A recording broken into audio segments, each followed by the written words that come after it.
क्योंकि वकालत पेशे में भी 15 साल रहा, बाद में शिक्षक बना। तो अधिवक्ता साथी कुछ मिलने के लिए आए, उन्होंने अपनी पीड़ा को बताया जो है कि जो जूनियर अधिवक्ता है वह 10-5 रुपया रोज़ पाता है, वह इस महंगाई में बहुत पीड़ित है, सरकार उसकी कोई ध्यान नहीं दे रही है। जो रिटायर हो जा रहा है, कम 70 साल से ऊपर का हो जा रहा है, रिटायर नहीं है, उसको तो कहेंगे घर चल बैठ जा रहा है। तो जब तक तो पैसा कमाया तब तक तो पैसा खर्च होता चला जाता है।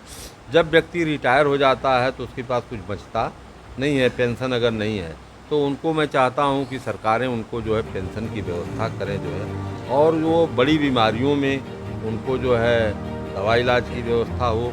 उनका जो अधिवक्ता प्रोटेक्शन एक्ट है उसको पास किया जाए।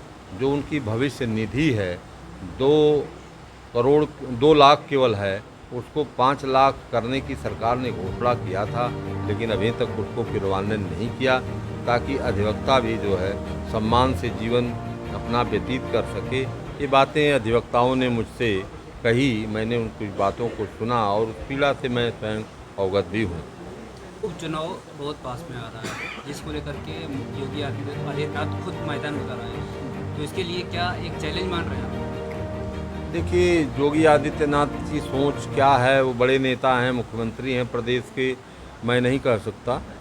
लेकिन योगी आदित्यनाथ के प्रभारी बनने के बाद और राष्ट्रीय अध्यक्ष माननीय अखिलेश यादव जी ने मेरे जैसे एक छोटे से कार्यकर्ता को जो है यहाँ का प्रभारी बनाया है जो है।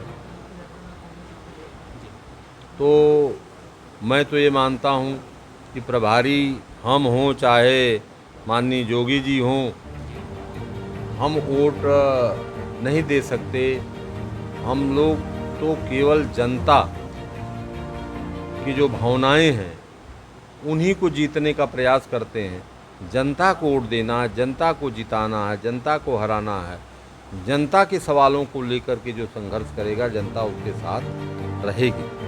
आज बीजेपी से सभी लोग नाराज हैं। मैं आज शिक्षक संवर्ग की राजनीति करता हूँ, तो शिक्षक मैं नहीं समझता हूँ कि एडेड से लेकर राजकीय से लेकर वित्तविहीन से लेकर शिक्षा मित्र तक कोई शिक्षक संवर्ग इनसे जो है खुश हो। अधिवक्ता बेचारे आए यहाँ पर जो है, उन लोगों ने अपनी पीड़ा को बताया जो है, अधिवक्ता भी पूरी तरह से नाराज है। मैं पर डे चलता हूँ प्रदेश के किसी न किसी ज़िले में। कल जितना मुझको जो है सड़क पर सांड दिखाई दिए जो है, उतना तो मैं प्रदेश में कहीं नहीं देखा जो है, जितना सांड यहाँ दिखाई दिए जो है। सरकार और ये किसान उनसे परेशान है जो है। नौजवान नौकरी नहीं पा रहा है, पढ़ा लिखा व्यक्ति जो नौकरी का फार्म भर रहा है, फार्म उसका जो है लीक हो जा रहा है पर्चा, और वो नौकरी नहीं पा रहा है जो है। सेना असुरक्षित हो गई है, सेना की भारत देश की सीमाएं असुरक्षित हो गई जो है। 4 साल के लिए अग्निवीर के नाम पर जो नौकरी पा रहा है वह अपनी जान क्यों देने जाएगा, जब उसको रिटायरमेंट होने के बाद न तो पेंशन मिलनी है, न तो नौकरी फिर आगे मिलनी है, तो वह क्यों जान। नौकरी मिलती थी, उसको पेंशन मिलती थी, उनको एक मुश्त पैसा मिलता था।